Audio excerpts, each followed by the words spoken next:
60 тэрбумын схемийг санаачлагч газрын 8-ын хэмээн алдаршин алдарт мананчин сандуугийн хөрөнгө оруулгын мэдүүлэг анхаарал татаж байна. Хөрөнгө оруулгын мэдүүлэгтээ тайлгалсан эд хөрөнгийг нь тойцоохоос өмнө мань нэрийн дайчин замналыг товч дурдсан. Анхлан 1997 онд нийслэлийн газрын албаны ахлах мэргэжилтэн байцаагчаар ажил хэрэгэ эхлүүлсэн сандуу 3 жилийн дараа буюу 2000 он гэхэд нийслэлийн газрын албаны хилцээний дарга болон дэвшив. Энэ бол одоогоос 17 жилийн өмнөх явдал. Чухам тэр цаг үеэс л Улаанбаатар хотын хаасаагүй хүссэн газар өндөр барилга барьж түүнээс шалтгаалan төгжрөл үүссэн түүхтэй. Схем нь хэнгийн хотын зах руу дэд бүтц тавихгүй, өөрөөр хэлбэл дулаан цахилгаан цэвэр усны системд холбохгүй. Тиймээс барилгын компаниуд дэд бүтцээ бараадаж барилга барихын тулд хотын төв дэх алга дарам газрыгч асар өндөр үнээр мөнгө цохин авч байлаа. Ингэж л нийслэл хотод газрын 8 цэцгэлсэн юм. Түүний халамжлан хүмүүлэгч манан бүлэглэлийн тэргүүлэгчдийн нэг Мегомби инх болд нь энэ цаг үед нийслэл хотын даргаар ажиллаж гартаа зүүсэн тансаг цагаараа гайхуулж байлаа. Энэ хоёр хүний хоршлон Монгол улсын нийслэлийг шуудаад хийсэн хогшиг болтол нь чигжсэн түүхээр тодорхойлогдно. За эргээд мань сандуугийн намтар руу оръё.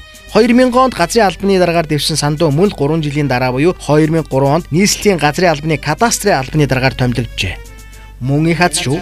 Тэр цаг хугацааны хүртэл нарийн шатлалтай байгаад байгааг анзаараарай. 3 жилийн интервалаар л дэвшээд байгаа юм. За ингээд мөн 3 жилийн дараа буюу 2006 онд нийслэлийн газрын албаны орлогч дарга болсон ба түүнээс цааш цаг хэмнэж 2008 онд нийслэлийн газрын албаны даргын суудалд залраатгажээ. Газар зархад үүнээс цааш түүнээс дэш албан тушаал гэж үгүй. Ийхүү 2008-аас 2012 онуудын хооронд нийслэлийн газрын албаны дараагаар ажилласан манер ардчсан нам нийслэл ялсан тул арга буюу арчигдаж зүгээр суухаар зүлгэд суухын тулд нийслэлийн Монгол Ардын намын дараагаар томилогдохын зэрэгцээ сөрөг хүчний даргын хувьд нийслэлийн орлогч даргын албан тушаал давхар залрлаа. Түүнээс цааш юу болсныг бид тов тодорхой мэдэж байгаа. 2014 онд илэрсэн хэрэгээс харуул газар зарж чадхаа байсан ман сандуун бизнес өөрчлөгдөж албан тушаалын 8-аар шархаа нөхөр шийдэн найз Харгаанбаатартаа тэр 60 тэрбумын төслийг боловсруулах үүрэг өгсөн байж таархна.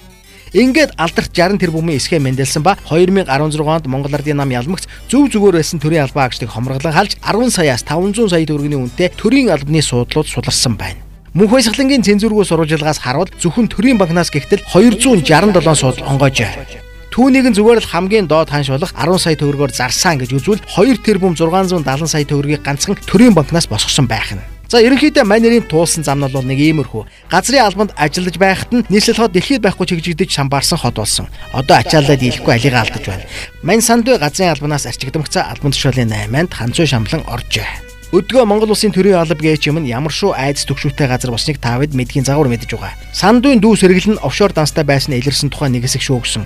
Удахгүй баримтаар нотлогдох биз. За ингээд төгсөлт нь түүний хөрөнгө оруулгын мэдүүлгийг ахин тоочие. Түүний орлого 2016 оны байдлаар гэр бүлийн орлого 421 сая 671 мянган төгрөг.